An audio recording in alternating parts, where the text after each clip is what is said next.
The boardroom door slammed open, and every executive fell silent. Victoria Hale stood there, her jaw tight, her eyes burning with something none of them had seen in 10 years. Panic. "Someone find out whose kid is in my office," she said, her voice razor sharp. "Now." But when she turned back toward the glass wall overlooking her private space, she froze. The little girl with tangled brown hair wasn't crying or making a mess. She was sitting in Victoria's chair humming softly, holding a worn stuffed rabbit, and smiling at her like she wasn't the most feared woman in the city. I'm sharing this story with you today. If you enjoy it, please hit like and comment with your city so I can see how far this tale travels. Now, let's begin. Noah Carter's hands were black with grease when his phone buzzed for the third time. He didn't look at it. The carburetor he was rebuilding had stripped threads, and if he didn't finish the job by 5, Jerry would dock his pay again. The shop radio crackled through static, some talk show host arguing about the economy like any of it mattered to people who couldn't afford to fix their own cars. "Noah," Jerry's voice cut through the noise. "Your kid's here." Noah's head snapped up. Emma wasn't supposed to be here. She was supposed to be at the community center for another hour, doing crafts with the other kids whose parents couldn't afford real daycare. He dropped the wrench and wiped his hands on his jeans, already moving toward the front of the shop. Emma stood by the counter, her backpack sliding off one shoulder, her jacket buttoned wrong. She was 6, small for her age, with his late wife's dark eyes and a stubborn streak that came from both of them. "Baby, what are you doing here? Where's Miss Angela?" "She said I could leave early because I finished my drawing." Emma held up a piece of construction paper covered in crayon stick figures. "That's you? That's me? And that's Mama watching us from the clouds." Noah's chest tightened. He crouched down to her level, brushing a strand of hair from her face. "That's real pretty, sweetheart. But you can't just walk here by yourself. We talked about this." "I know the way. It's only 4 blocks. 4 blocks is too far." "But I wanted to show you." Jerry cleared his throat. "Carter, I got customers waiting." Noah bit back a response. He glanced at the clock, 4:17.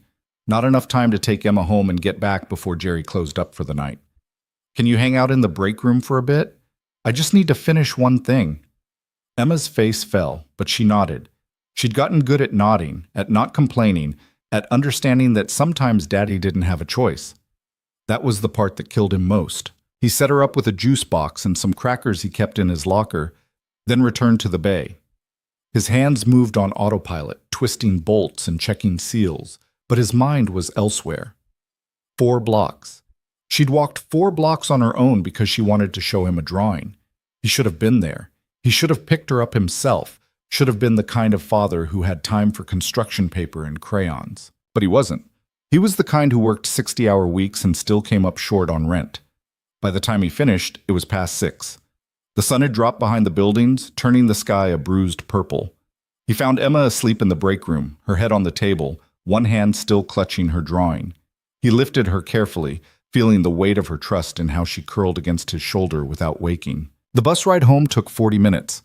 Emma stirred halfway through, blinking up at him with sleepy confusion before settling back against his chest. By the time they reached their apartment, she was out again. He carried her up 3 flights of stairs, unlocked the door with one hand, and laid her on her bed without turning on the lights. Her shoes came off easy. He pulled the blanket up to her chin and stood there for a moment, just watching her breathe. Their apartment was small, 1 bedroom, a kitchenette, a bathroom with a leaky faucet he kept meaning to fix. Emma had the bedroom. Noah slept on the couch. The walls were thin enough that he could hear the couple next door arguing most nights, but Emma never complained. She'd learned not to ask for things they couldn't afford. He made himself a sandwich and ate it standing at the counter, too tired to sit. The mail was stacked on the table, bills mostly, and a notice from the landlord about next month's rent increase. $50. $50 that might as well have been $500. He thought about his wife. Sarah had been gone 3 years, and some days it felt like 30, other days like 30 minutes. Cancer didn't care that they had a 3-year-old daughter, or that Noah worked construction and couldn't afford the kind of treatment that might have made a difference. It just took her, slow and cruel, until there was nothing left but medical debt and a little girl who asked when Mommy was coming home. Noah finished his sandwich and dropped the plate in the sink. He should have washed it, should have cleaned up the breakfast dishes too, but he didn't have it in him. He sank onto the couch and closed his eyes, letting the exhaustion pull him under. The next day started the same way every day did. Emma's alarm going off at 6:30, Noah dragging himself off the couch to make scrambled eggs and toast, both of them moving through the routine like actors who'd rehearsed their parts too many times. "Daddy, can I have orange juice?" "We're out, baby. How about water?" "Okay." She didn't ask why they were out. She never did. He dropped her at the community center at 7:15, kissed her forehead, and told her he'd see her after work. She waved from the doorway, her backpack almost as big as she was, and then she was gone. Noah stood there longer than he should have, watching the door like she might come back out, like something might go wrong the second he looked away. But nothing did. Nothing ever did, until it did. Work was the same. Jerry yelled about something, one of the other guys made a joke that wasn't funny, and Noah spent 8 hours elbow deep in engines that belonged to people who could afford to fix them. Lunch was a gas station burrito that tasted like cardboard. He ate it in the parking lot, scrolling through his phone, looking at job postings he'd never have time to apply for. By 3 o'clock, his back was screaming and his hands were raw. He was wrestling with a rusted exhaust pipe when his phone rang. He almost ignored it, but something made him check the screen. Community center. His stomach dropped. "Hello? Mr. Carter, this is Angela from the center. I'm calling because Emma, she's not here." The exhaust pipe clattered to the ground. "What do you mean she's not there? She was here this morning, but when I did the head count after lunch, she was gone. I've checked everywhere and, Mr. Carter, I'm so sorry. I don't know how she slipped out." Noah didn't hear the rest. He was already running. The community center was a 10-minute drive, but Noah made it in 6, blowing through a red light and nearly clipping a taxi. He barely remembered parking, barely remembered the rush of panic that made his vision blur at the edges. Angela met him at the door, wringing her hands, talking too fast. "I swear, I just turned around for a second. Where would she go?" "I don't know. She didn't say anything." "Did you call the police?" "Not yet. I wanted to call you first." Noah was already moving past her, pulling out his phone, dialing Emma's number, even though she didn't have a phone. He tried the shop. No answer. He tried their apartment. Nothing. His mind raced through possibilities, each one worse than the last. She's fine. She probably just went somewhere close. She's smart. She knows not to talk to strangers. But she was 6. 6-year-olds didn't think like adults. They saw the world as a safe place because they didn't know better yet. He stood on the sidewalk, trying to think like Emma, trying to remember what she'd said yesterday. "I know the way. It's only 4 blocks. The shop." She'd walked to the shop. He got back in his truck and drove, forcing himself to stay under the speed limit, scanning every sidewalk and crosswalk. His heart was a hammer in his chest. His hands shook on the wheel. And then he saw her. Not near the shop, not anywhere close. She was 2 blocks over, standing outside a tall glass building that didn't belong in this part of town. Hale Industries. Even Noah knew the name, Victoria Hale's company, the one that had bought out half the businesses in the area over the last 5 years. The building was all steel and reflective windows, the kind of place where people wore suits and didn't make eye contact with anyone who didn't. Emma was walking toward the entrance. Noah slammed on the brakes and threw the truck into park, not caring that he was blocking traffic. He sprinted across the street, his boots pounding the pavement. "Emma!" She turned and her face lit up. "Daddy, I was looking for you." He dropped to his knees in front of her, grabbing her shoulders, checking her for injuries even though she looked fine. "Baby, what are you doing here? You scared me half to death. I wanted to show you something, but you weren't at the shop. And then I saw this big building and I thought maybe you were working here today."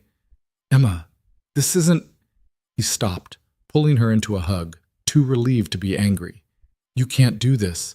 You can't just leave like that." "I'm sorry." "I know, baby. I know." He pulled back, brushing her hair out of her face. "But we got to get you back, okay? Miss Angela's real worried." "Okay." He stood, taking her hand, but before he could turn back toward the truck, the glass doors of the building slid open. A security guard stepped out, his expression neutral but his hand resting on his radio. "Sir, is there a problem?" No, no problem, just my daughter wandered off and I was picking her up. The guard looked at Emma, then back at Noah. You can't leave your vehicle there. I know, I'm moving it right now. But Emma had already slipped her hand out of his. She was walking toward the doors, craning her neck to see inside. Emma, it's so pretty in there, Daddy. Can we see? No, baby, we gotta go. But she was already through the doors, her small frame disappearing into the lobby before Noah could catch her. He swore under his breath and followed, the security guard close behind. The inside of the building was just as intimidating as the outside. Marble floors, high ceilings, modern art on the walls that probably cost more than Noah made in a year. A receptionist looked up from her desk, her smile polite but strained. Can I help you? I'm sorry, my daughter. She just ran in here. I'm getting her right now. But Emma wasn't stopping. She'd spotted the elevators and she was heading straight for them, her light-up sneakers flashing with every step. Emma Carter, you stop right now. She didn't stop. She pressed the button and the doors opened immediately. Before Noah could reach her, she stepped inside. Emma! The doors started to close. Noah lunged, catching them just in time, squeezing through the gap. The security guard tried to follow, but Noah held up a hand. I got her. I'll bring her right back down. The guard didn't look convinced, but he stepped back. The doors closed and the elevator began to rise. Noah looked at Emma, who was staring at the numbers above the door like this was the most exciting thing that had ever happened to her. Baby, what are you doing? I just wanted to see. See what? Where all the important people work. The elevator climbed. 10 floors, 20, 30. Noah's stomach twisted. He didn't belong here. Emma didn't belong here. They needed to get off at the next floor and take the stairs back down before someone decided to call the cops. But the elevator didn't stop. It kept climbing, past 40, past 50, until finally it slowed and the doors opened. The floor was different from the lobby. Quieter, darker. The carpet was thick enough to swallow sound, and the walls were lined with modern art that made Noah uncomfortable in ways he couldn't explain. A long hallway stretched ahead, ending in a set of double doors. Emma stepped out before Noah could stop her. Emma! She was already halfway down the hall.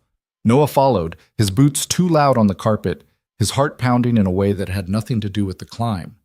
He reached for her, but she pushed through the double doors, and then they were in a room that looked like something out of a movie. Floor-to-ceiling windows overlooking the city, a conference table that could seat 20, and at the far end, a glass-walled office with a desk the size of Noah's couch. Emma walked straight toward it. Emma, we gotta go. But she was already inside, climbing into the massive leather chair behind the desk. She spun around once, giggling, her feet dangling a foot off the ground. Look, Daddy, I'm a boss. Noah stepped into the office, his pulse hammering. Baby, we can't be in here. This is someone's... Whose office is this? The voice came from behind him. Noah turned and his stomach dropped. She was standing in the doorway. Tall, maybe 5'8", with dark hair pulled back in a way that made her cheekbones look sharp enough to cut. Her suit was black, perfectly tailored, and her heels clicked against the floor like a countdown. But it was her eyes that stopped him, pale gray, cold, and locked on Emma with an intensity that made Noah step between them without thinking. I'm sorry, he said. My daughter, she got away from me. We're leaving right now. The woman didn't move. She looked at Emma, who had stopped spinning and was now staring back with wide, curious eyes. What's your name? The woman asked. Emma hesitated, then said, Emma. Emma, the woman repeated. She stepped into the office, and Noah's instinct was to grab Emma and run, but something about the way the woman moved, careful, deliberate, like she was approaching something fragile, made him wait. Do you know where you are, Emma? Emma shook her head. This is my office. I work here. Are you a boss? The corner of the woman's mouth twitched. It wasn't quite a smile, but it was close. Yes, I'm a boss. That's so cool. Emma's face lit up. My daddy works with cars. He fixes them when they're broken. The woman glanced at Noah, and for the first time he felt the full weight of her attention. It was like being pinned under a spotlight. She looked him over, his grease-stained jeans, his worn jacket, the exhaustion he couldn't hide no matter how hard he tried, and he waited for the judgment, the dismissal, the polite request for him to leave and never come back. But she just said, That sounds like important work. Noah blinked. Yeah, I guess. The woman looked back at Emma. "What's that you're holding?" Emma held up her stuffed rabbit. "This is Mr. Carrot. He's my best friend. He looks well loved. He was my mama's when she was little. She gave him to me before she went to heaven." The room went silent. Noah's throat tightened, and he put a hand on Emma's shoulder. "Come on, baby. We really need to go."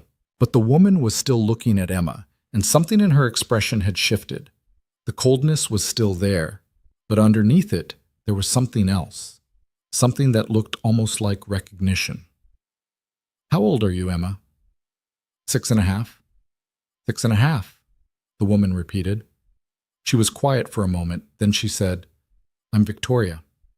"That's a pretty name." "Thank you." Victoria straightened, and just like that, the moment was over. She looked at Noah, her expression unreadable. "You should be more careful. This isn't the kind of building where children wander around unsupervised." "I know, I'm sorry. It won't happen again." Victoria's gaze lingered on him for a beat too long, and then she stepped aside. "The elevator is down the hall. I assume you can find your way out." Noah nodded, already guiding Emma toward the door, but as they reached the threshold, Emma turned back. "Bye, Victoria. It was nice to meet you." Victoria didn't respond right away. She was standing by her desk, her hand resting on the back of her chair, and for just a second her expression softened in a way that made her look almost human. "Goodbye, Emma." Noah didn't breathe easy until they were back in the truck. Emma buckled into the passenger seat, the city blocks putting distance between them and that glass tower. He gripped the wheel tight, his knuckles white, replaying the last 20 minutes in his head. "Daddy, are you mad?" He glanced at her. She was looking at him with those big worried eyes, the ones that made it impossible to stay angry. "No, baby, I'm not mad. But you gotta promise me you won't do that again. You gotta stay where I can find you." "I promise." "Good." He exhaled, forcing his hands to relax. "Let's get you back to Miss Angela, okay?" Emma nodded, and they drove in silence. But Noah couldn't shake the image of Victoria Hale standing in that office, looking at his daughter like she was something worth stopping for. He told himself it didn't matter. People like her didn't think about people like him. By tomorrow, she'd have forgotten Emma's name, forgotten the grease-stained mechanic who'd invaded her space. But he was wrong. Victoria stood at the window of her office long after the mechanic and his daughter had left. The city stretched below her, a grid of steel and glass and ambition. And somewhere down there, that little girl with the stuffed rabbit was probably already forgetting this ever happened. Children were like that. They moved through the world without carrying it. Victoria wasn't a child anymore. She'd stopped being one at 8, the year her father's company collapsed and took their family with it. She remembered the repo men loading furniture into trucks, her mother crying in an empty living room, the way her father had looked at her and said, "Don't ever let anyone make you small." She hadn't. She'd clawed her way through business school on scholarships and spite, built Hale Industries from a single commercial property acquisition into an empire that stretched across 6 states. She was 38, untouchable, and alone in every way that mattered. And yet that child had walked into her office like she belonged there. Victoria turned from the window and pressed the intercom. "Claire, get me the security footage from this afternoon, everything from the lobby to this floor." Her assistant's voice crackled back. "Is there a problem?" "Just do it." She released the button and sat at her desk, pulling up her schedule for the rest of the week. Board meeting Thursday. Acquisition review Friday. Conference call with the Singapore office at midnight. Her life was a series of appointments that left no room for anything unplanned, anything human. Her phone buzzed. A text from her brother, Marcus. "Haven't heard from you in 3 weeks. Mom's asking questions." Victoria deleted it without responding. Marcus didn't understand that some relationships were better kept at a distance. Their mother had remarried years ago, moved to Arizona, started over. Victoria had been invited to the wedding. She hadn't gone. Claire knocked and entered without waiting for permission, setting a tablet on the desk. "Footage is queued up. You want to tell me what this is about?" A child wandered onto the executive floor. Claire's eyebrows shot up. "How did that happen?" "That's what I'm trying to figure out." Claire left, and Victoria pressed play. The footage showed the lobby first. The little girl entering with purpose, heading straight for the elevators despite the mechanic's obvious panic. Then the elevator ride, the girl's face bright with curiosity. Then the hallway, and finally, her office. Victoria watched herself interact with the child. watched the way her own posture had changed, the way she'd softened without meaning to. It was subtle, barely noticeable, but it was there. She paused the video on a frame of Emma sitting in her chair, holding that ridiculous rabbit, smiling like the world was safe. Victoria closed the tablet and pushed it aside. This was pointless. The incident was over. The child was fine. There was no reason to think about it anymore, except she couldn't stop. Noah got written up the next day. Jerry called him into the office, a glorified closet with a desk and a calendar from 2019, and told him that leaving in the middle of a shift was unacceptable, emergency or not. I told you my daughter was missing. And I'm telling you, if it happens again, you're done. I got a dozen guys who'd take your spot tomorrow. Noah bit his tongue. He needed this job. Emma needed this job. So he nodded and took the write-up and went back to the bay, where the other mechanics avoided his eyes because they'd all been in Jerry's office before and knew what it felt like. He worked until 8 that night, making up for lost time, and picked Emma up late from the after-hours program that cost him an extra $15 a day. She fell asleep on the bus ride home, and he carried her up the stairs, her head heavy on his shoulder. The apartment was cold. The heat had been acting up again, and the landlord kept promising to fix it, but never did. Noah turned on the space heater in Emma's room and tucked her in, then made himself instant ramen and ate it standing at the counter, scrolling through his phone. There was an email from the hospital. Another bill. Another reminder that Sarah's treatment had cost more than he'd ever be able to pay.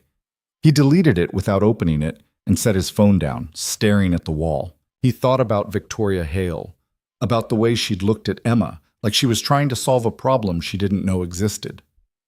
About the way she'd said, "That sounds like important work," and almost meant it. Noah shook his head. Women like that didn't think about men like him. He was a mechanic with a kid and a mountain of debt. She was a CEO with a corner office and a view of the entire city. Their worlds had collided for 5 minutes, and now they were back where they belonged. Victoria's Thursday board meeting was a disaster. Richard Drummond, the CFO and the loudest voice in the room, spent 40 minutes tearing apart her proposal to delay the Riverside acquisition. The property was a failing strip mall on the east side of town, the kind of place that used to matter before the big box stores moved in. Victoria wanted to hold off, restructure the deal, maybe convert it into mixed-use housing. Richard wanted to bulldoze it and flip the land to a developer who'd already offered twice what it was worth. "You're leaving money on the table," Richard said, leaning back in his chair like he owned it. "This is basic business, Victoria. We buy low, sell high, and move on. And displace 60 small businesses in the process. Businesses that are barely surviving. We'd be doing them a favor." Victoria's jaw tightened. "That's not how I operate." "Then maybe you should reconsider how you operate." Richard glanced around the table, rallying support. "Anyone else think we should be making emotional decisions about real estate?" A few board members shifted uncomfortably. No one spoke up. Victoria looked at each of them, letting the silence stretch until it hurt. Then she said, "The acquisition is delayed pending further review. Meeting adjourned." She walked out before anyone could argue, her heels sharp against the marble floor. Claire was waiting outside, tablet in hand. "You've got the Singapore call in an hour, and Marcus called again. Cancel Singapore, reschedule for tomorrow." "Victoria, I said cancel it." Claire hesitated, then nodded. Victoria continued down the hall to her office, closing the door behind her and leaning against it. Her hands were shaking. She pressed them flat against the wood until they stopped. Richard was positioning himself to take over. She'd known it for months, but today was the first time he'd been bold enough to challenge her in front of the entire board. If she delayed the Riverside deal, he'd use it against her. If she approved it, she'd be signing the death warrant for businesses that had been there longer than Hale Industries had existed. She crossed to the window and looked down at the city. Somewhere out there was that little girl with the rabbit. Somewhere out there was her father, probably working himself to the bone just to keep the lights on. Victoria pulled out her phone and opened her contacts. She scrolled to Marcus and stared at his name for a long moment before putting the phone away. She didn't need her brother's advice. She didn't need anyone's. She just needed to figure out why she couldn't stop thinking about a child she'd met for 5 minutes. The invitation arrived on Monday. Hand-delivered, printed on cardstock that felt expensive. Emma brought it home from school, pulling it out of her backpack like it was treasure. "Look, Daddy, I got invited to a thing!" Noah took the card, frowning. It was from Hale Industries, addressed to Emma Carter and family. A charity event, black tie optional, proceeds going to local youth programs. The date was Saturday. The location was the ballroom at the Grand Marquis downtown. "Who gave you this?" "A lady came to the community center. She said it was for me because I was special." Noah's stomach turned. He read the card again, looking for some kind of mistake, some explanation that made sense. But there it was, printed in clean black letters. Emma Carter and family. "Baby, we can't go to this." "Why not?" "Because..." He stopped, trying to find words that wouldn't make her feel small. "Because it's not really for people like us." "But the lady said I was invited. She said it was going to be fun." Noah set the card on the table and ran a hand through his hair. This had to be some kind of mistake. Or worse, some kind of joke. Maybe someone at Hale Industries thought it would be funny to invite the mechanic and his kid to a fancy party, just to watch them squirm. But Emma was looking at him with those hopeful eyes, and he didn't have the heart to tell her that the world didn't work the way she thought it did. "Let me think about it, okay?" "Okay?" She hugged him, then ran off to her room to play. Noah picked up the card again. At the bottom, in smaller print, was a note. Handwritten. "We'd be honored if you could attend. V.H. Victoria Hale." Noah stared at the initials until they blurred. This wasn't a mistake. This was intentional. But why? He thought about throwing the card away, pretending it never came. But Emma had already told Miss Angela about it, and by the end of the week, half the community center would know. If he didn't take her, he'd have to explain why, and he didn't have a good answer. So on Saturday, he borrowed a suit from his friend Carlos, who was 2 inches shorter and 20 pounds heavier, and tried to make it work. The pants were too short. The jacket pulled across his shoulders. He looked like a kid playing dress-up, and he hated it. Emma wore the dress they'd bought for Sarah's funeral. It was blue, a little too big, but she'd insisted on wearing it because it was the fanciest thing she owned. She spun in front of the bathroom mirror, and Noah's chest ached. "You look beautiful, baby. Do you think Victoria will be there?" "I don't know. Maybe. I hope so. I want to show her Mr. Carrot." Noah forced a smile. "I'm sure she'd like that." They took the bus downtown, Emma chattering the entire way about what the party might be like. Noah stared out the window, his stomach in knots. The Grand Marquis was the kind of place he'd only ever seen from the outside. Marble columns, red carpet, valet parking. When they arrived, he almost turned around. But Emma was already pulling him toward the entrance, and a doorman in a crisp uniform opened the door with a smile that didn't reach his eyes. "Good evening. May I see your invitation?" Noah handed it over, half expecting the man to laugh and turn them away. But he just glanced at it, nodded, and gestured them inside. The ballroom was massive. Crystal chandeliers, polished floors, tables draped in white linen. People in suits and gowns stood in clusters, holding champagne flutes and laughing at jokes Noah couldn't hear. He felt every eye turn toward them as they walked in, felt the weight of their judgment like a hand on his back. Emma didn't notice. She was staring at the chandeliers, her mouth open in wonder. "Daddy, it's like a castle." "Yeah, baby, it is." A waiter passed by with a tray of drinks. Noah took a glass of water and downed half of it in one gulp. He scanned the room, looking for an exit, a corner, anywhere they could stand without being noticed. And then he saw her. Victoria was across the room, talking to a man in a charcoal suit. She looked different than she had in her office. Softer, somehow, though her posture was still rigid, her expression still guarded. She was wearing a black dress that probably cost more than Noah's truck, and her hair was down, falling in dark waves over her shoulders. She glanced up, and their eyes met. For a moment, neither of them moved. Then Victoria excused herself from the man she was talking to and started toward them. Noah's pulse kicked up.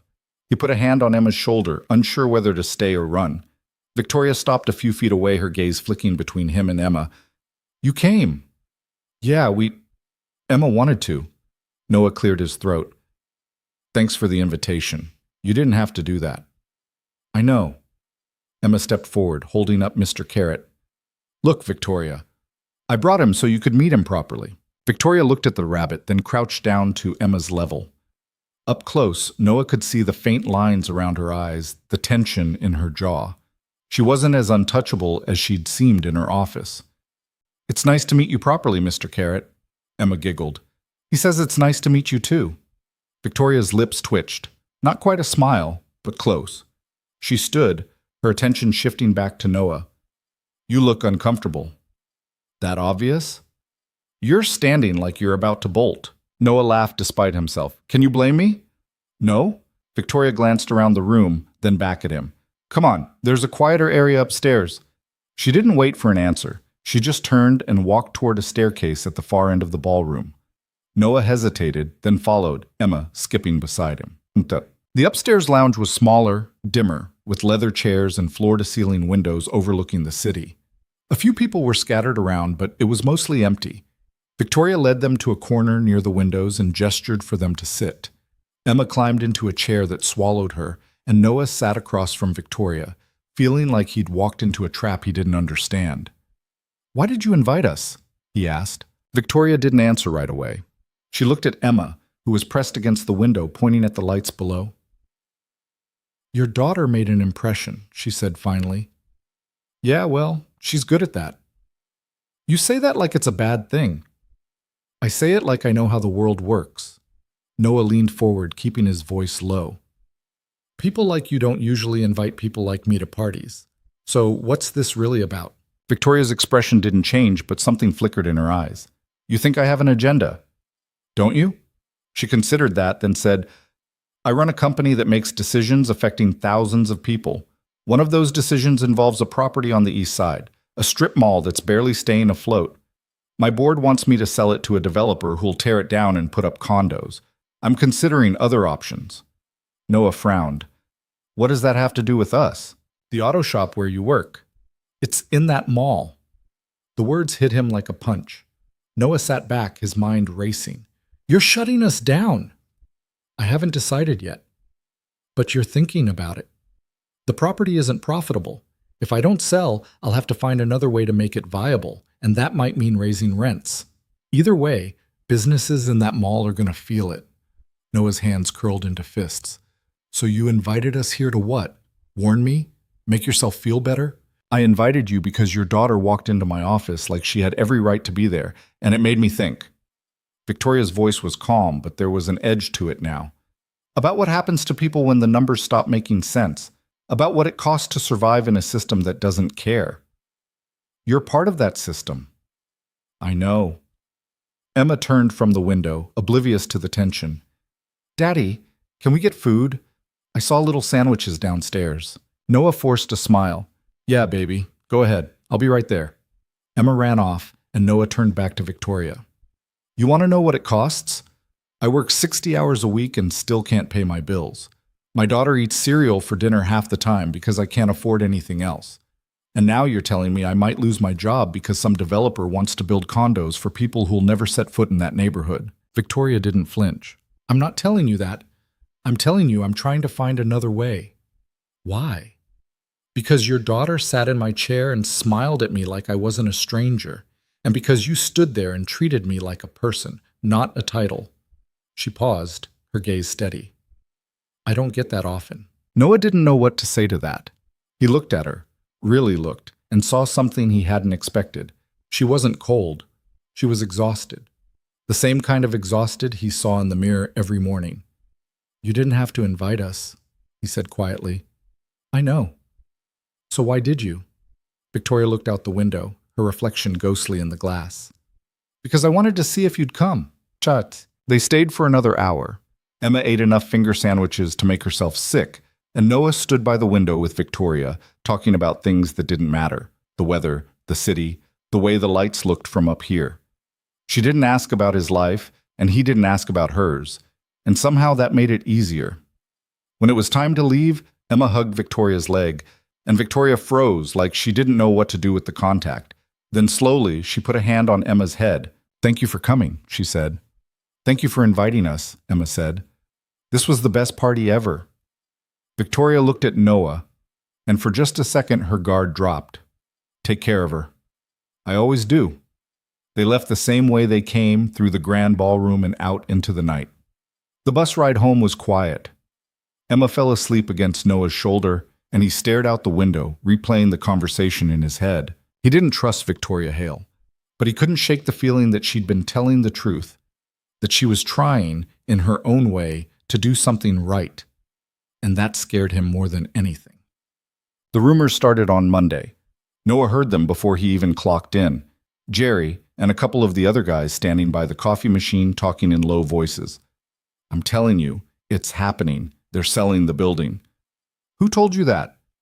"My cousin works for the city. Said the permits are already filed." Noah's stomach dropped. He walked past them without saying anything, grabbed his toolbox, and headed to the bay. But the rumors followed him all day, whispered between oil changes and brake jobs, until everyone in the shop knew. By the time his shift ended, the news was official. Jerry called a meeting in the break room, his face grim. "I just got off the phone with the property manager. Hale Industries is moving forward with the sale. We got 6 months, maybe less, before we're out." Someone swore. Someone else threw a wrench against the wall. "What are we supposed to do?" one of the younger guys asked. "Find another job," Jerry said flatly. "That's all we can do." Noah walked out before anyone could see his face. He got in his truck and just sat there, hands on the wheel, staring at nothing. Victoria had lied, or she'd tried and failed. Either way, the result was the same. He thought about Emma, about the way she'd smiled at Victoria like she was someone worth trusting. He thought about the invitation, the party, the way Victoria had looked at him and said, "I'm trying to find another way." It had all been for nothing. Noah started the truck and pulled out of the lot, his hands shaking. He didn't know where he was going. He just drove, letting the anger build until it burned through the exhaustion, until all he wanted was to stand in front of Victoria Hale and ask her why. Why she'd invited them, why she'd pretended to care, why she'd made him think for just a moment that maybe the world wasn't as cruel as he knew it was. But he didn't go to her building. He went home, picked up Emma, and held her while she talked about her day. And when she asked if they could see Victoria again, he said, "I don't think so, baby." "Why not?" "Because some people aren't who we think they are." Emma frowned, not understanding, but she didn't push. She just hugged him tighter, and Noah closed his eyes, trying to forget the way Victoria had looked at him in that upstairs lounge. Like maybe she was just as lost as he was. Victoria found out about the sale approval the same way Noah did. Too late to stop it. She was in Singapore when Richard sent the email, 3 lines that might as well have been a declaration of war. Board voted 7-3 to proceed with Riverside sale. Contract signed this morning. Thought you should know. She read it on her phone at 2 a.m, sitting in a hotel room that cost more per night than most people made in a week. The city lights stretched below her window, unfamiliar and cold, and all she could think about was the way Emma had looked at her in that upstairs lounge, like Victoria was someone worth believing in. She called Richard. He answered on the 4th ring, his voice thick with sleep.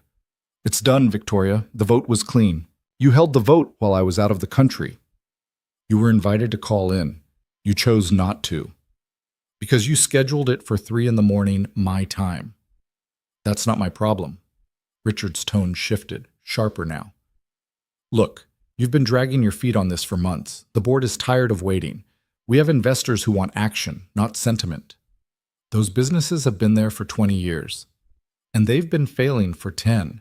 We're not a charity, Victoria." She wanted to scream at him, to tell him that his numbers didn't account for people, for lives, for the mechanic who worked 60 hours a week just to keep his daughter fed. But Richard wouldn't care. He'd made a career out of not caring. "I want the contracts reviewed," she said. There's nothing to review. It's over." He hung up before she could respond. Victoria sat in the dark, staring at her phone. She thought about calling her lawyer, thought about finding some loophole, some way to undo what Richard had orchestrated. But deep down, she knew it was pointless. The board had voted. The contracts were signed. All she'd managed to do was delay the inevitable. She should have fought harder. She should have been there. But she'd been in Singapore negotiating a deal that would net Hale Industries another $40 million, and she'd let herself believe that mattered more. She flew back the next day, landing at noon and going straight to the office. Claire met her in the lobby, her expression tight. "Richard's been in your office." "What?" "He said he needed to grab some files. I tried to stop him, but..." Victoria didn't wait for the rest. She crossed the lobby in long strides, her heels echoing off the marble, and took the elevator to the top floor. When she reached her office, the door was ajar. Richard was sitting at her desk, leafing through a folder. "Get out." He looked up, unfazed. "Just catching up on some reading. You keep interesting files, Victoria." "I said get out." Richard closed the folder and stood, smoothing his tie. "You know, I used to respect you. You were smart, ruthless when you needed to be. But lately, you've been soft. That charity event, inviting random people off the street, what were you thinking?" Victoria's jaw tightened. "How I run my events is none of your business. It is when it makes the company look weak." Richard crossed to the door, pausing in the threshold. "The board is watching you. They're wondering if you still have what it takes to lead. Don't give them a reason to ask that question out loud." He left, and Victoria stood there, her fists clenched so tight her nails dug into her palms. She wanted to throw something, to break something, but she forced herself to breathe, to think. Richard wasn't just positioning himself to take over. He was actively sabotaging her, piece by piece, until she had nothing left. And the worst part was, she'd handed him the ammunition. Noah found out Victoria had tried to stop the sale from Carlos, who'd heard it from his sister, who worked in the legal department at Hale Industries. The story was muddled, full of gaps and assumptions, but the core was clear. Victoria had opposed the sale. The board had overruled her. Noah didn't know what to do with that information. It didn't change the fact that he was losing his job. It didn't change the fact that he'd have to tell Emma they might lose the apartment, might have to move somewhere cheaper, somewhere farther from her school and the community center and everything familiar. But it changed something else. It meant Victoria had been telling the truth. He spent 3 days thinking about it, turning it over in his mind while he worked on engines and avoided Jerry's eyes. By Friday, he'd made a decision he knew was stupid but couldn't talk himself out of. He went to Hale Industries. The receptionist recognized him this time, though her smile was strained. "Can I help you?" "I need to see Victoria Hale." "Do you have an appointment?" "No."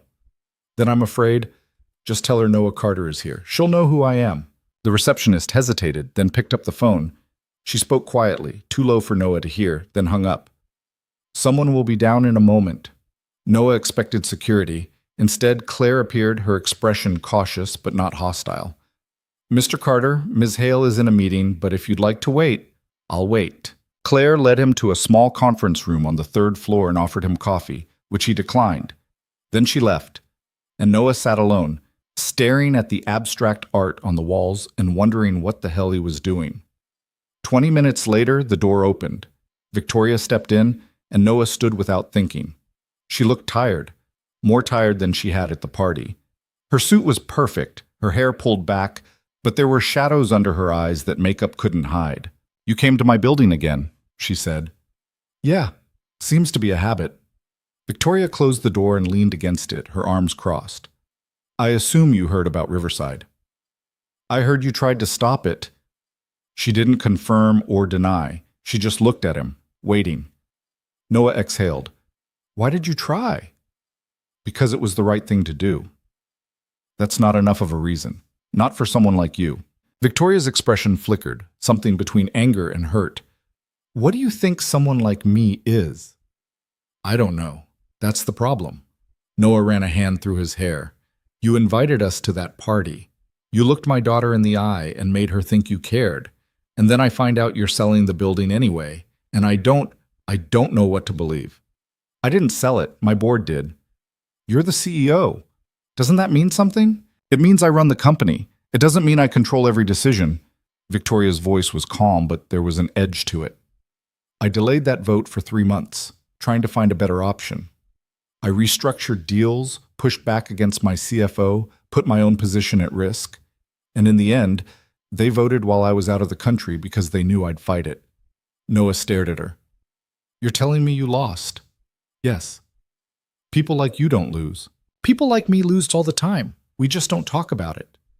Victoria moved to the table and sat, gesturing for Noah to do the same. "I'm not going to apologize for being successful. I worked for everything I have. But success doesn't mean invincibility. It means making choices where every option hurts someone." Noah sat slowly. "So what now?" "Now the building sells and you find another job." "Just like that. Just like that." Victoria's gaze was steady, unflinching. Unless you have a better idea. Noah laughed bitterly. Yeah, I got lots of ideas, none of them worth a damn. They sat in silence for a moment. Then Victoria said, I could write you a recommendation, help you find something else. I don't want your charity. It's not charity, it's practical. You're good at what you do and you deserve better than working for someone like Jerry. You don't even know Jerry. I know men like him. They take advantage because they can. Victoria leaned forward slightly. Let me help. Noah wanted to say no, wanted to tell her to keep her recommendations and her guilt and her perfect solutions that didn't solve anything. But he thought about Emma, about the bills stacking up, about the fact that pride didn't pay rent. Fine, he said, but I'm not doing this for me. I'm doing it for my daughter. I know. Victoria kept her word. By the following week, Noah had 3 interviews lined up. Real jobs with benefits and better pay than Jerry had ever offered. He took the first one that said yes, a shop across town that specialized in European imports. The hours were still long, but the owner didn't treat him like he was replaceable. Emma noticed the change. She asked fewer questions about money, smiled more at breakfast, even stopped waking up in the middle of the night asking if they were okay. Noah told himself it was enough, told himself he didn't owe Victoria anything beyond a thank you. But he couldn't stop thinking about her. The way she'd looked when she admitted she'd lost. The way she'd offered to help without making him feel small. The way she'd sat across from him in that conference room like they were equals, even though they both knew they weren't. He told himself it didn't matter. Their lives had intersected by accident, and now they were back on separate tracks. That's how the world worked. Except Emma kept asking about her. When can we see Victoria again? I don't know, baby. But she was nice, and she liked Mr. Carrot. I'm sure she did. Can we send her a picture? Of me and Mr. Carrot? Noah hesitated. It would be easy to say no, to let the connection fade. But Emma was looking at him with those hopeful eyes, and he didn't have it in him to disappoint her. Yeah, okay. We can do that. They took a picture in the park, Emma holding Mr. Carrot up to the camera, grinning like the world was full of good things. Noah sent it to the email address on Victoria's business card with a short message. Emma wanted you to have this. Thanks again for your help. He didn't expect a response. But 2 days later, his phone buzzed with a reply. Tell Emma that Mr. Carrot looks very distinguished, and you're welcome. It was formal, impersonal, exactly what Noah expected. But at the bottom, there was one more line. If you ever need anything, let me know. Noah stared at that line for a long time before deleting the email. Victoria's problems got worse. The Riverside sale closed without incident, and Richard wasted no time taking credit for it at the next board meeting. He stood at the head of the table presenting projections and profit margins like he'd orchestrated the whole thing, and the board ate it up. Victoria sat at the other end, her hands folded, her expression neutral. She didn't interrupt. She didn't argue. She just let him talk, knowing that every word was another nail in her coffin. When the meeting ended, Richard stopped by her office. You're being awfully quiet lately. Victoria didn't look up from her computer. I'm busy. Busy losing control. Richard leaned against the doorframe. The board's starting to wonder if you're the right person to lead this company into the next phase.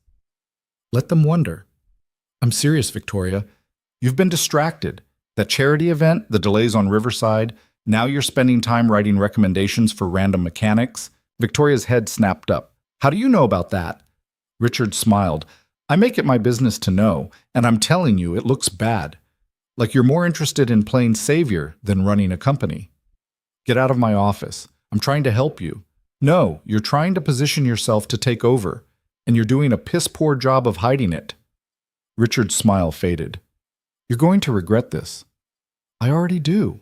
He left, and Victoria sat back in her chair, staring at the ceiling. She'd built this company from nothing, and now it was eating her alive. Richard was right about one thing. She was distracted. But it wasn't because of Noah or Emma or some misguided attempt at redemption.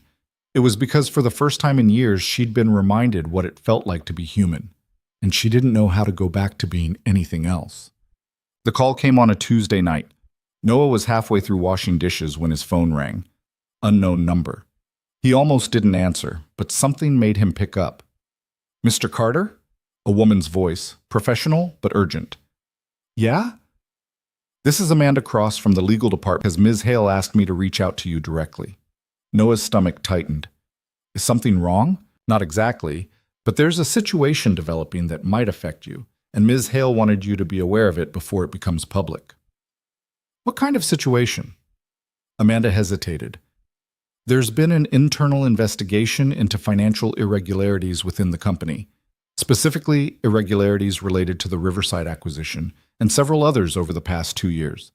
Ms. Hale has reason to believe that evidence was falsified to push those deals through. Noah's grip on the phone tightened. What does that have to do with me? One of the businesses affected by the Riverside sale was the auto shop where you worked. If the evidence was falsified, it means the sale may have been based on fraudulent assessments. Ms. Hale is working to gather proof, but she wanted you to know in case there are legal ramifications that could impact you or your former coworkers. Noah sat down hard on the couch. You're saying the sale was illegal? We're saying it may have been based on false pretenses. Ms. Hale is trying to determine the full scope, but it's complicated and dangerous. Dangerous how? Amanda paused. The people involved have a lot to lose. If Ms. Hale exposes this, there will be consequences. For them, for the company, and possibly for her. But she's moving forward anyway because she believes it's the right thing to do. Noah rubbed his face. Why are you telling me this? Because Ms. Hale asked me to. She said you deserve to know. The line went quiet for a moment. Then Amanda said, Mr. Carter, if anyone contacts you asking questions about Ms. Hale or your interactions with her, please let us know immediately, and be careful. She hung up before Noah could respond. He sat there, staring at his phone, trying to make sense of what he'd just heard. Victoria was investigating her own company. She was putting herself at risk to expose fraud, and she'd made sure he knew about it, even though it would have been easier to keep him in the dark. Emma appeared in the doorway, rubbing her eyes. Daddy? Who was that? Nobody, baby. Go back to bed.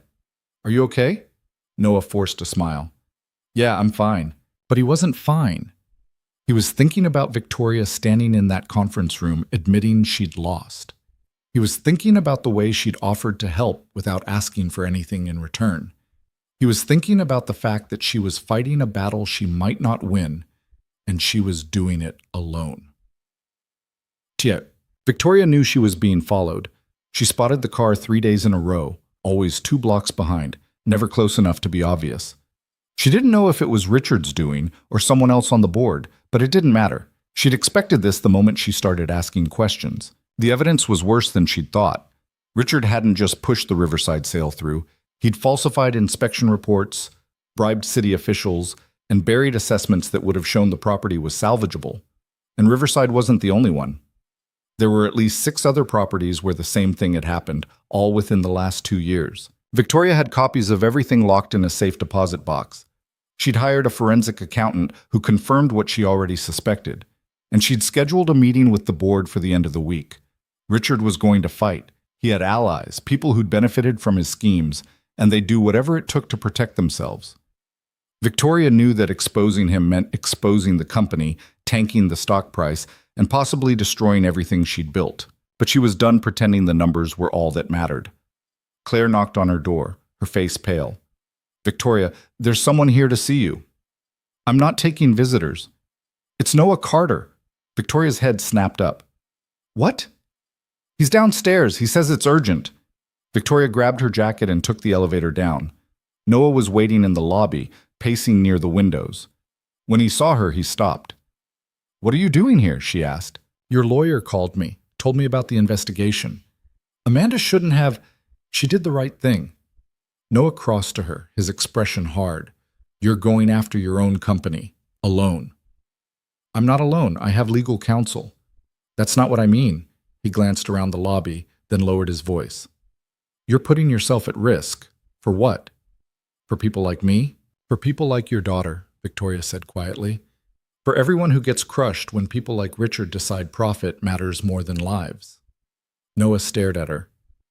You're going to lose everything. Probably. And you're still doing it. Yes. He shook his head, something like disbelief crossing his face. You're out of your mind. Maybe. I came here to tell you to stop, to walk away before it gets worse. Victoria met his gaze. Would you? Noah opened his mouth, then closed it. He looked at her for a long moment, and something shifted in his expression.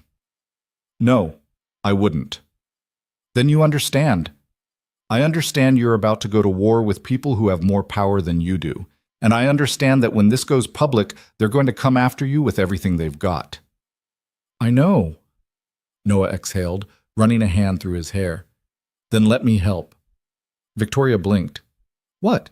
You heard me. Let me help. I was there. I saw what happened to that building, to the people who worked there. If you need someone to testify, to back up your story, I'll do it. Noah, you don't have to. Yeah, I do. His voice was firm. You helped me when you didn't have to. You fought for something you didn't even benefit from. That means something. Victoria felt something tighten in her chest. She wanted to tell him no, to protect him from the fallout that was coming, but she also knew that she couldn't do this alone. Okay, she said quietly. Thank you. Noah nodded. Then, after a moment, he said, Emma wanted me to tell you something. She said you're the bravest person she's ever met. Victoria's throat tightened. She barely knows me. She knows enough. They stood there, the noise of the lobby fading into background static. For the first time since this whole mess started, Victoria didn't feel quite so alone, and that terrified her almost as much as what was coming next. The board meeting was scheduled for Friday at 9. Victoria spent Thursday night in her office going over the evidence one more time, checking every document, every email, every falsified report. Amanda had assembled a file 3 inches thick, and it was damning. Richard had been sloppy, too confident in his position to cover his tracks properly. Claire brought her coffee at midnight and didn't ask why she was still there. She just set the cup on the desk and said, You need to sleep. I will, after tomorrow. Victoria, I'm fine. Claire didn't look convinced, but she left anyway. Victoria sat alone in the dark, the city lights casting shadows across the walls, and allowed herself one moment of doubt. She could still walk away. She could bury the evidence, let Richard have what he wanted, and keep her position. It would be easier, safer. But then she thought about Emma sitting in her chair, smiling like the world made sense. She thought about Noah standing in the lobby, offering to help even though he had nothing to gain.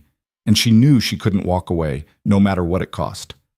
At 7 the next morning, she went home, showered, and put on her best suit, the one she'd worn to her first board meeting 10 years ago. It felt like armor. She needed it to be. The board meeting started on time. Richard was already seated when Victoria walked in, flanked by 2 board members who'd voted with him on every major decision for the past year. He smiled when he saw her, the kind of smile that said he thought he'd already won. Victoria took her seat at the head of the table and set the file in front of her. The room went quiet. Before we begin, she said, I need to address a matter that's come to my attention. It concerns financial irregularities related to several property acquisitions, including the Riverside sale. Richard's smile didn't falter. Victoria, if this is about your opposition to that deal, it's not about my opposition. It's about fraud. The room erupted. Board members started talking over each other, some demanding clarification, others telling Victoria to be careful with accusations like that. Richard held up a hand, his expression calm. That's a serious allegation. I hope you have proof. Victoria opened the file and slid copies across the table. Inspection reports for the Riverside property were falsified. City officials were bribed to expedite permits. Environmental assessments were buried. All of it traceable back to you, Richard. Richard barely glanced at the documents. This is desperation. You're trying to discredit me because you lost the vote. I lost the vote because you manipulated the information the board was given. If they'd seen the real assessments, they never would have approved the sale. One of the board members, an older woman named Helena, picked up the documents and started reading. Her expression shifted from skepticism to alarm. These inspection dates don't match what we were shown. Because they were altered, Victoria said. The forensic accountant I hired confirmed it. There are at least 6 other properties where the same thing happened. Richard has been defrauding this company for 2 years, and I'm bringing it to light.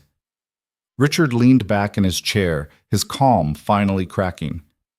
You hired a forensic accountant without board approval? You're investigating your own CFO behind closed doors? That sounds like a breach of fiduciary duty. What's a breach of duty is falsifying reports to push through deals that benefit you personally. I have records of payments made to your private accounts, Richard. Kickbacks from developers who bought properties we sold under false pretenses. The room went silent. Helena set the documents down, her face pale. If this is true, it's not, Richard said sharply. This is a witch hunt. Victoria's been losing her grip for months, and now she's lashing out. Then you won't mind if we bring in an independent auditor to verify these claims, Victoria said. Richard's jaw tightened. I absolutely mind. This is a waste of time and resources based on the paranoid accusations of someone who's clearly unfit to lead. Unfit? Victoria's voice was cold. I've led this company for a decade. I've increased its value tenfold. And the only reason you're sitting in that chair is because I brought you on as CFO when no one else would hire you. Richard stood, his face flushed. You self-righteous— Sit down, Helena said sharply. She looked at Victoria. How long have you known about this? 3 weeks. I wanted to be certain before I brought it to the board. And you waited until now. Why not come to us immediately? Because half of you have financial ties to the developers Richard's been working with. I needed to make sure the evidence was airtight before I presented it. Helena's expression hardened. Are you accusing other board members of complicity? I'm saying that Richard didn't do this alone. And I'm saying that if we don't address it now, this company will be facing criminal charges within a month. Richard laughed bitterly. You're bluffing. You don't have the spine to go to the authorities. Victoria met his gaze. I already did. The DA's office has a copy of everything.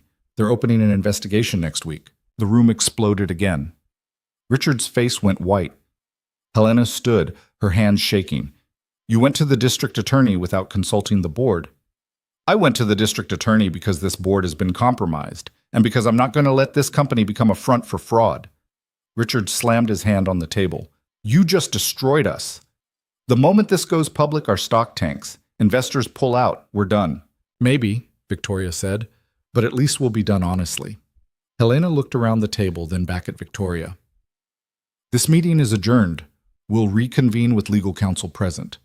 Richard, you're suspended pending investigation. Victoria, I'm resigning, Victoria said. The room went silent. Effective immediately, I'll stay on long enough to cooperate with the investigation, but I'm not leading this company through the fallout. That's on the board now. She stood, picked up her file, and walked out before anyone could respond. The news broke that afternoon. By evening, it was everywhere. Major outlets, financial networks, social media. Hale Industries CEO resigns amid fraud investigation. The stock price dropped 30% in an hour. Investors demanded answers. Analysts predicted the company wouldn't survive the scandal. Victoria watched it unfold from her apartment, a glass of wine in her hand that she didn't drink. Her phone rang non-stop. Reporters, former colleagues, her brother Marcus calling for the 5th time. She ignored all of it. At 8, there was a knock on her door. She almost didn't answer, but when she checked the peephole, she saw Noah standing in the hallway, holding Emma's hand. Victoria opened the door, surprised. What are you doing here? We saw the news, Noah said. Emma wanted to check on you. Emma stepped forward, holding out a drawing. I made you this. It's you and me and Daddy and Mr. Carrot. We're all holding hands. Victoria took the drawing, her throat tight. Thank you, Emma. It's really beautiful. Are you okay? Emma asked. The TV said you're in trouble. Victoria crouched down to her level. I'm okay. I just had to do something hard, and now people are upset about it. Was it the right thing? I think so. Then it doesn't matter if people are upset. That's what my daddy says. Victoria glanced at Noah, who shrugged. She's not wrong. Victoria stood, still holding the drawing. You shouldn't be here. The press is going to start digging, and if they find out we know each other, let them dig, Noah said. I'm not hiding. Noah, I mean it. You did this because it was right. If that means dealing with reporters, I can handle it. Victoria wanted to argue, but she was too tired. She stepped aside. Come in, please. They sat in her living room, which was pristine and cold and looked like no one actually lived there. Emma explored, touching the modern art on the walls and asking questions about every object like it was treasure. Noah sat across from Victoria, his hands clasped between his knees. How bad is it? He asked quietly. Bad. The company's going to take a hit. Richard's going to fight the charges. And I'm probably going to be dragged through depositions for the next year. But you exposed him. Yeah, I did. Noah shook his head. I still can't believe you walked away from all of it. I didn't have a choice. If I stayed, I'd just be managing the damage. This way, the board has to deal with it themselves. And what are you going to do? Victoria laughed without humor.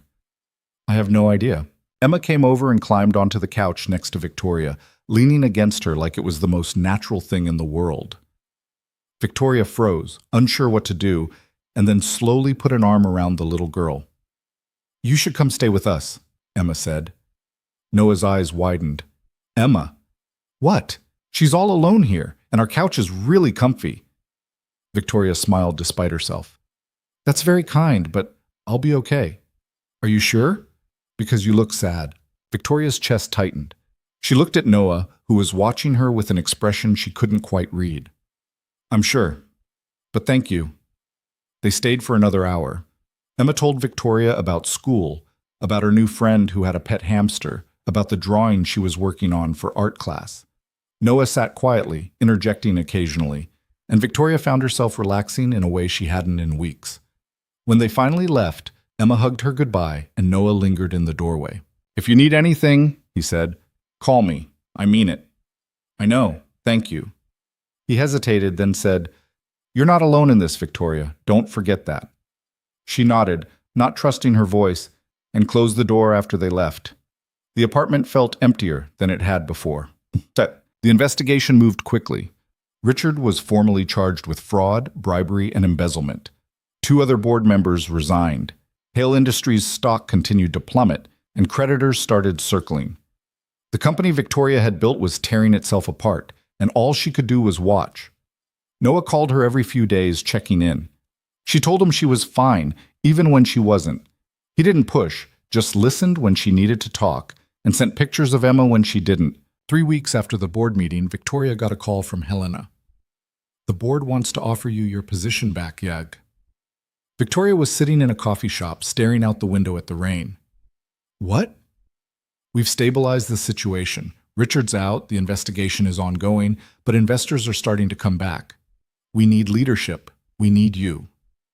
I resigned. And we're asking you to reconsider. The company can't survive without you, Victoria. Victoria was quiet for a long moment. What happens to the people who were hurt by Richard's deals? The businesses that were shut down? The families that were displaced? Helena sighed. That's not our concern right now. We need to focus on... It should be your concern. That's the whole point. Victoria, be reasonable. I am being reasonable. You want me back because the ship is sinking, but the reason it's sinking is because no one cared about the people we were supposed to serve. And if that doesn't change, there's no point in saving it. Helena was silent. Then she said, What do you want? Victoria hadn't planned this. She'd spent 3 weeks thinking she was done with Hale Industries, done with corporate maneuvering and boardroom politics. But now, sitting in this coffee shop with rain streaking the windows, she realized she had one more move to make. I want the board to approve a fund, restitution for the businesses affected by Richard's fraud, real money, not a token gesture, and I want oversight on every future acquisition to make sure this never happens again. That's going to cost millions. I know, but it's the right thing to do. Helena was quiet for a long time. I'll bring it to the board, and if they say no, then we lose you, and probably the company. Helena hung up. Victoria sat there, staring at her phone, wondering if she'd just made the biggest mistake of her life. The board approved the fund. Reluctantly, with complaints and negotiations, but they approved it. Victoria returned to Hale Industries a month after she'd left, not as CEO, but as Chief Operating Officer with autonomy over community outreach and ethical oversight. It was a demotion in title, but it gave her the power to do what she'd wanted all along. The first business she contacted was the auto shop. Jerry had closed it after the sale went through, but most of the mechanics were still in the area, scrambling for work. Victoria arranged a meeting with them, offering settlements and job placement assistance. Some of them were skeptical. Others were just grateful. Noah wasn't at the meeting. He'd moved on to the new shop across town, and Victoria didn't blame him. But she sent him a message anyway. We're trying to make things right. If you know anyone who needs help, let me know. He didn't respond for 2 days. Then, late on a Thursday night, her phone buzzed. Can we talk? They met at a diner near his apartment, the kind of place with cracked vinyl booths and coffee that tasted like burnt rubber. Noah was already there when Victoria arrived, sitting in the back corner, looking uncomfortable in his work jacket. She slid into the booth across from him. Thanks for meeting me. Yeah, I wasn't sure I should. Why not? Noah rubbed the back of his neck. Because every time I see you, my life gets more complicated. Victoria almost smiled. Fair. They ordered coffee neither of them wanted, and for a while they just sat there, not saying anything. Then Noah said, I heard about the fund, what you're doing for the guys from the shop. It's the least I could do. It's more than most people would do. He looked at her, his expression serious. Why are you really doing this, Victoria? And don't tell me it's just because it's right. There's something else. Victoria hesitated. She could deflect, give him the corporate answer, the safe answer. But she was tired of being safe. Because your daughter sat in my chair and smiled at me like I mattered. And no one's done that in a long time. Noah stared at her. That's it? That's why you blew up your whole career? That's part of it. The rest is... She stopped, searching for the words. I spent 10 years building something I thought was important. And then I met you, and I realized I'd forgotten what important actually meant. Noah shook his head slowly. You're really something, you know that? I don't know if that's a compliment. It is. He leaned back, studying her. Emma keeps asking about you. Every day. When can we see Victoria? Can we invite her over? Does she like pancakes? Victoria felt something warm in her chest. Does she? I don't know. Do you? I've never made pancakes. Noah laughed, the sound surprising both of them. You've never made pancakes? I don't cook. What do you eat? Takeout.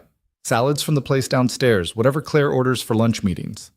Noah looked at her like she was a puzzle he couldn't solve. Come over Sunday. I'll make pancakes. Emma would lose her mind. Victoria's first instinct was to say no, to keep the boundaries clear, to not let this become something it couldn't be. But then she thought about Emma's drawing, still taped to her fridge, and she heard herself say, okay. Yeah? Yeah, what time? 10. And Victoria? Noah's expression softened. Thank you for everything. You don't have to thank me. Yeah, I do. Sunday morning, Victoria stood outside Noah's apartment building, second-guessing everything. She was wearing jeans, actual jeans, not the designer kind, and a sweater, and she felt more out of place than she had in any boardroom. She almost turned around. Then the door buzzed, and Noah's voice came through the intercom. You coming up or what? She went up. The apartment was small, cluttered in the way homes are when people actually live in them. Toys scattered on the floor, dishes in the sink, a jacket thrown over the back of the couch. It smelled like coffee and something sweet. Emma ran to the door the moment Victoria walked in, throwing her arms around her waist. You came! I did. Victoria looked at Noah over Emma's head. He was standing in the kitchenette, wearing an apron that said Kiss the Cook, and he looked embarrassed about it. Don't judge the apron. Emma picked it out. I think it suits you. Noah snorted. Sit down. Pancakes are almost ready. Victoria sat at the small table while Emma climbed into the chair next to her, chattering about school and Mr. Carrot and everything else that had happened since they'd last seen each other. Noah brought over a plate stacked with pancakes, slightly burnt at the edges, but smelling incredible. I'm not a great cook, he warned. They're perfect, Victoria said, and meant it. They ate together, the three of them, and it was the most normal thing Victoria had done in months. Emma told jokes that didn't make sense. Noah teased her gently about her messy hair, and Victoria sat there, feeling something she hadn't felt in years. She felt like she belonged. After breakfast, Emma dragged her to the couch to show her a new drawing, and Noah cleaned up the kitchen. Victoria watched him move around the small space, efficient and comfortable, and realized she was staring. You okay? Noah asked, catching her eye. Yeah, I'm good. He smiled, and it was the kind of smile that made her chest tighten. Good.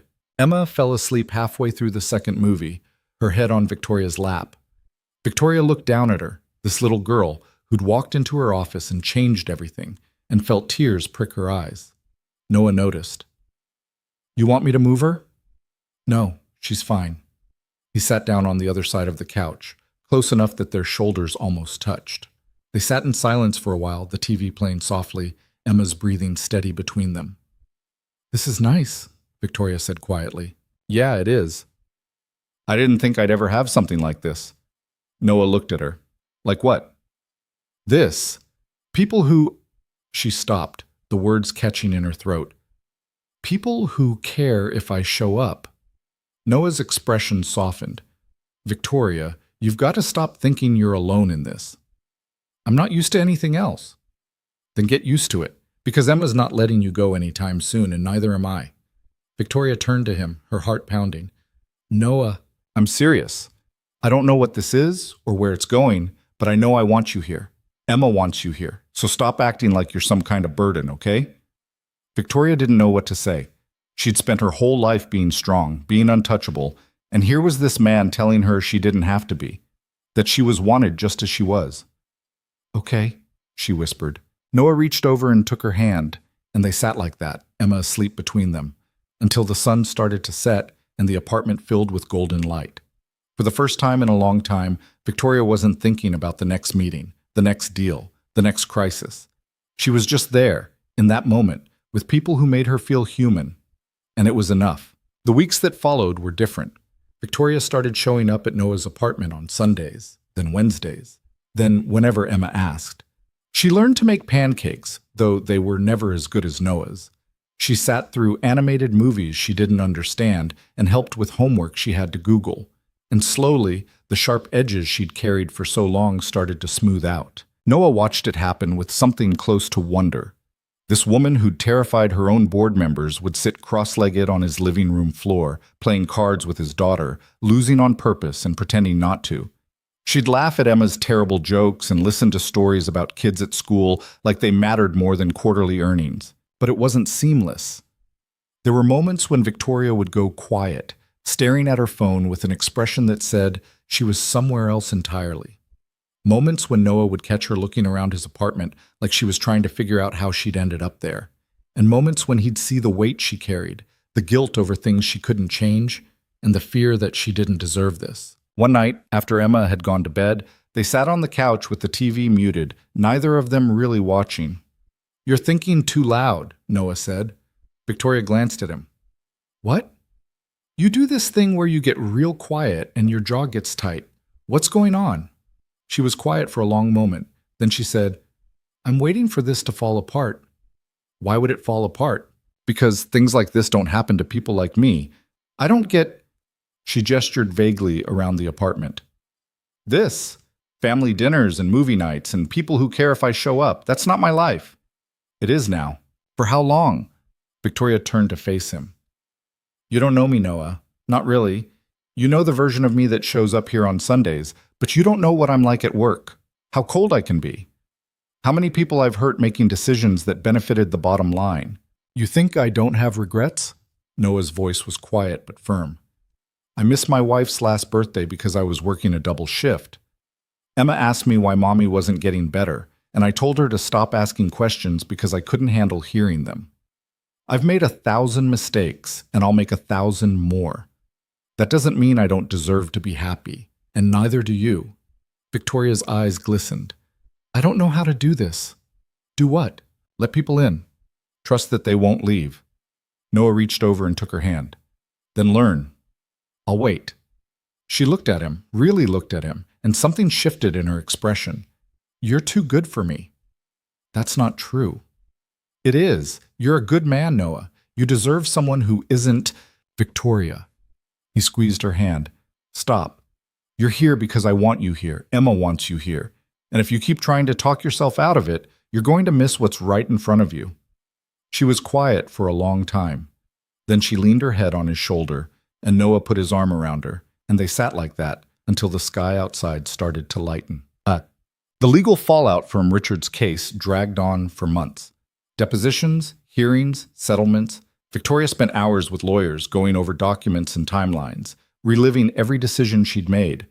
Richard fought hard, hiring expensive attorneys and leaking stories to the press about Victoria's alleged vendetta against him. The media ate it up. But the evidence was too strong. Richard was convicted on multiple counts of fraud and sentenced to 8 years. 2 other executives went down with him. Hale Industries survived, but barely. The stock price stabilized at half of what it had been, and the company was forced to restructure. Victoria stayed on as COO, but her relationship with the board was strained. They blamed her for the scandal, for the losses, for the damage to the company's reputation. She didn't care. She'd done what she set out to do, and she could live with the consequences. What she couldn't live with was the distance it created between her and the people she'd started to care about. Noah noticed it first. Victoria started canceling plans, claiming work emergencies. She'd show up late, distracted, her phone buzzing constantly. Emma would ask her questions, and Victoria would answer without really hearing. It was like watching her retreat back into the person she'd been before, and Noah didn't know how to stop it. One Sunday, she didn't show up at all. Noah texted her, then called, but she didn't respond. Emma was crushed, sitting at the table with the plate of pancakes she'd helped make, staring at the door like Victoria might still walk through it. "She's just busy, baby," Noah said, though he didn't believe it himself. "She promised she'd come." "I know."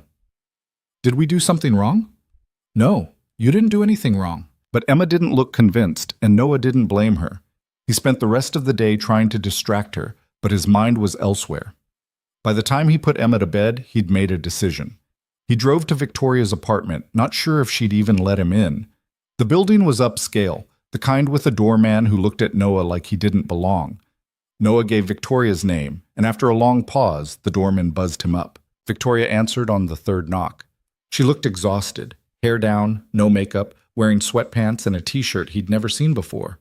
She looked more human than she ever had, and more unreachable at the same time. "Noah, what are you doing here?" "You didn't show up today." "I know, I'm sorry. Work got—" "Don't." Noah stepped inside without waiting for an invitation. "Don't lie to me. What's going on?" Victoria closed the door and leaned against it. "I can't do this." "Do what?" "This. You, Emma, pretending like I can be part of your life. It's not fair to either of you." Noah stared at her. "You're running." "I'm being realistic. You saw what happened with Richard, with the company. That's my world, Noah. Lawsuits and depositions and people who'd stab me in the back for a promotion. You don't want that in your life. Emma doesn't need that." "That's not your decision to make." "Yes, it is," Victoria's voice cracked, "because I care about you, both of you. And the longer this goes on, the more you're going to get hurt when it falls apart."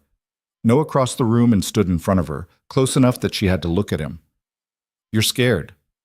"Of course I'm scared. So am I. You think I'm not terrified every time you walk through that door? You think I don't wonder if one day you're going to realize you can do better and leave?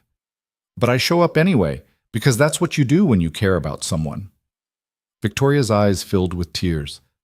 "I don't know how to be what you need. I don't need you to be anything. I just need you to stop running." She broke then, the tears spilling over, and Noah pulled her into his arms. She clung to him like he was the only solid thing in her world, and maybe he was.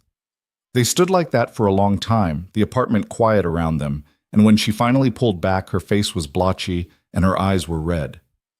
"Emma made pancakes for you today," Noah said quietly. "She kept asking if you were coming. I told her you were just busy, but she knew. Kids always know." Victoria's face crumpled. "I'm sorry." "Don't apologize to me. Apologize to her." "I will. I promise." Noah nodded. "Good. Because she loves you, Victoria, and I—" He stopped, the words catching in his throat. "I care about you, more than I probably should, so stop trying to protect us by pushing us away. We're stronger than you think." Victoria looked at him, and for the first time since he'd met her, she looked completely vulnerable. "What if I mess this up? Then we'll figure it out. Together." Whoa. The next day, Victoria showed up at Noah's apartment with a gift for Emma, a stuffed rabbit that matched Mr. Carrot. Emma opened the door and just stared at her, and Victoria's heart broke at the hurt in her eyes. "I'm sorry I didn't come yesterday," Victoria said, crouching down. "I made a mistake and I hurt your feelings, and that's not okay." Emma was quiet for a moment. Then she said, "Did you stop liking us?" "No, never. I was scared." "Of what?" "Of messing this up. Of not being good enough for you and your dad." Emma frowned. "But you're already good enough. You're Victoria." Victoria's throat tightened. She pulled Emma into a hug, and after a moment, Emma hugged her back. I brought you something, a friend for Mr. Carrot. Emma took the rabbit and held it up, her face lighting up. She's perfect. I'm going to name her Miss Lettuce. Miss Lettuce? Because Mr. Carrot needs a girlfriend, and lettuce goes with carrots. Victoria laughed despite herself. That's very logical. Emma ran inside to show Noah, and Victoria stood, wiping her eyes. Noah was standing in the doorway, watching her with an expression she couldn't quite read. Thank you, she said. For what? For not giving up on me. I'm not going anywhere, Victoria. You need to get that through your head. She nodded, and they went inside, and for the first time in weeks, Victoria felt like she could breathe again. 3 months later, Hale Industries announced a new initiative, a community development fund aimed at revitalizing neighborhoods affected by corporate acquisitions. Victoria spearheaded the project, pouring herself into it with the same intensity she'd once reserved for quarterly earnings.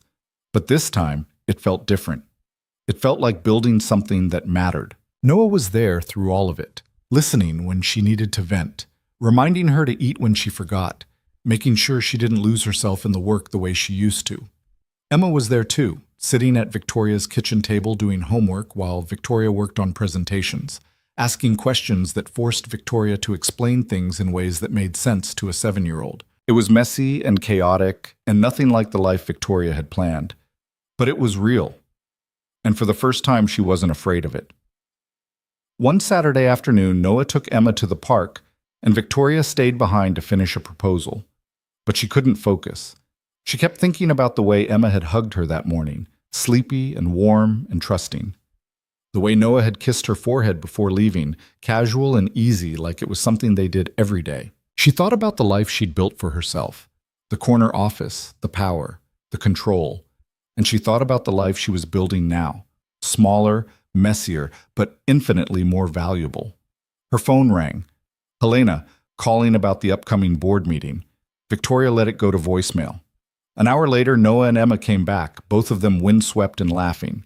Emma ran to show Victoria a rock she'd found that was shaped like a heart, and Noah dropped onto the couch beside her. You get your work done. Some of it. Good, because Emma wants you to come to her school thing next week, some kind of family day. Victoria froze. Family day? Yeah. They're supposed to bring someone important to them. She asked if you'd come. Victoria looked at Emma, who was watching her with hopeful eyes. You want me to come? Yes.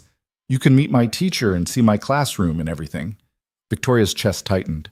I'd love to. Emma cheered and ran off to her room, and Noah turned to Victoria. You okay? Yeah, She stopped, searching for the words. She called me family. You are family. Victoria looked at him, and something shifted in her expression. Noah, I need to tell you something. He sat up straighter. Okay, I love you. The words came out rough, uncertain. I don't know when it happened, and I don't know if I'm doing this right, but I love you. And Emma, and this whole messy, complicated thing we've built, and I don't want to lose it. Noah was quiet for a long moment. Then he smiled, slow and genuine. I love you too. Have for a while now. Why didn't you say anything? Because I was waiting for you to catch up. Victoria laughed, the sound bright and unexpected. Noah leaned in and kissed her, soft and deliberate, and for the first time in her life, Victoria felt like she was exactly where she was supposed to be. The family day at Emma's school was exactly as chaotic as Victoria expected. Kids running everywhere, parents trying to keep up, teachers looking frazzled but happy. Emma dragged Victoria from station to station, showing her projects and introducing her to friends, and Victoria tried not to feel out of place among the other parents in their casual clothes and easy smiles. But Emma held her hand the entire time, and Noah stayed close, and slowly Victoria stopped feeling like an outsider. At the end of the day, Emma's teacher pulled Victoria aside. Emma talks about you all the time. She's very proud of you. Victoria's throat tightened. She is? Oh yes. She told the whole class you're the bravest person she knows. Victoria looked across the room at Emma, who was showing Noah a painting she'd made. I think she has that backwards. I don't think so. It takes a lot of courage to show up for people, especially when you're not sure where you fit. But you're here. That's what matters. Victoria nodded, not trusting her voice. That night, After Emma had gone to bed, Victoria and Noah sat on the couch, the apartment quiet around them. Victoria leaned against him, and Noah ran his fingers through her hair, and neither of them said anything for a long time. Finally, Victoria said, "I've been thinking. About what comes next. For us." Noah stilled. "And? I don't want this to be temporary. I don't want to keep pretending like I'm just visiting. I want—" She stopped, the words harder to say than she'd expected. "I want to be part of this, really part of it." Noah pulled back to look at her. "Are you saying what I think you're saying?" "I don't know. What do you think I'm saying?" He smiled. "I think you're saying you want to stick around. Maybe move in. Maybe." Victoria's heart was pounding. "If you'll have me." Noah cupped her face in his hands. "Victoria Hale, I have been waiting for you to say that since the day you showed up here with that rabbit." She laughed, and he kissed her, and when they broke apart, Victoria felt lighter than she had in years. Victoria didn't quit Hale Industries, but she renegotiated her role. Fewer hours, more autonomy, the freedom to build the kind of company she'd always wanted it to be. She moved into Noah's apartment, which was too small for all of them but felt more like home than anywhere she'd ever lived. Emma helped her unpack, arranging Victoria's books on the shelf next to her own and insisting that Mr. Carrot and Miss Lettuce share the nightstand in Victoria's new room. It wasn't perfect. They fought about stupid things, whose turn it was to do dishes, how to handle Emma's homework, whether the heat should be set to 70 or 72. Victoria still worked too much, and Noah still worried too much, and Emma still asked a million questions that neither of them knew how to answer, but it was real, and it was theirs. 6 months later, on a Sunday morning that looked like every other Sunday, Noah made pancakes while Emma set the table and Victoria poured juice. They ate together, the three of them, laughing at Emma's stories and planning the week ahead. And when Emma ran off to get dressed, Noah reached across the table and took Victoria's hand. "I have something for you." Victoria raised an eyebrow. "It's not my birthday." "I know." Noah pulled a small box from his pocket and set it on the table between them. Victoria stared at it. "Noah, before you panic, just listen. I know we've only been doing this for a few months. I know you're still figuring out how to be part of a family, but I also know that I don't want to do this with anyone else, and Emma doesn't either." He opened the box. Inside was a simple silver ring, no diamond, no flash, just a band that looked like it had been made for her. "Marry me, Victoria. Not because it's what people do, but because I want to build a life with you, a real one. The kind where we mess up and figure it out and keep showing up anyway." Victoria's eyes filled with tears. "You're serious." "Completely. I don't know how to be a wife." "You didn't know how to be a girlfriend either. You figured it out." She laughed through the tears. "I'm going to be terrible at this." "Probably, but so will I." Victoria looked at the ring, then at Noah, and realized that she wasn't scared.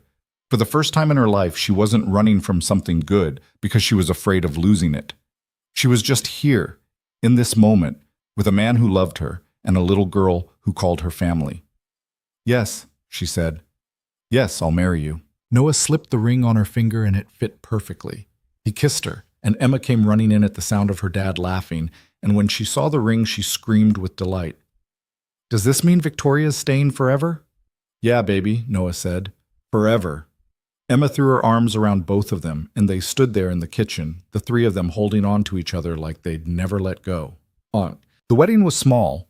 Just a handful of people at the courthouse, Emma in a flower crown she'd made herself, Noah in the same suit he'd worn to the charity gala, Victoria in a simple white dress that felt more like her than anything she'd ever worn. Claire was there, wiping her eyes. Carlos and a few of the guys from the shop. Helena, surprisingly, who told Victoria she was proud of her. When the judge asked if they'd prepared vows, Victoria said no.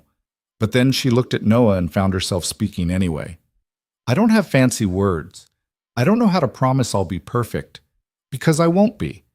But I can promise I'll show up, every day, even when it's hard, especially when it's hard.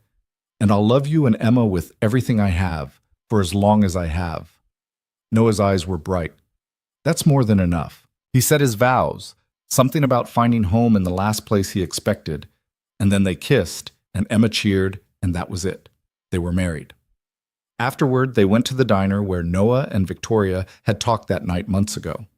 They ordered pancakes and burgers and milkshakes, and Emma got whipped cream on her nose, and Victoria laughed harder than she'd laughed in years. That night, back at the apartment, their apartment now, Victoria stood at the window looking out at the city. Noah came up behind her and wrapped his arms around her waist. "You okay?" "Yeah. I'm just thinking." "About?" "About how different my life is now. A year ago, I thought success meant a corner office and a 7-figure salary. And now I'm standing here in a tiny apartment with a husband and a daughter. And I'm happier than I've ever been." Noah kissed her shoulder. "You were always meant for this, you know. You just had to find your way here." Victoria turned in his arms. "I didn't find my way. Emma did. She walked into my office and refused to see me the way everyone else did. She saw someone worth knowing. She was right. So were you." They stood like that for a while, the city lights flickering below them, Emma's soft breathing coming from the bedroom. And Victoria realized that she'd spent her whole life chasing something she thought she needed, when what she actually needed had been waiting for her all along. Not power, not success, not control, just people who loved her, who saw her flaws and stayed anyway, who reminded her that being human wasn't something to overcome. It was something to embrace. She'd been broken when Noah and Emma found her, closed off, afraid, convinced that she had to do everything alone, but they'd shown her a different way. They'd shown her that strength wasn't about never needing help. It was about letting people in when you did. And that love wasn't something you earned by being perfect. It was something you built day by choosing to stay even when things got hard. Victoria looked at Noah, at the man who'd taught her what it meant to belong, and smiled. "Thank you." "For what?" "For not giving up on me.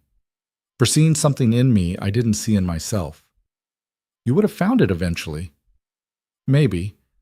But I'm glad I didn't have to do it alone." Noah kissed her forehead. "You're never going to be alone again.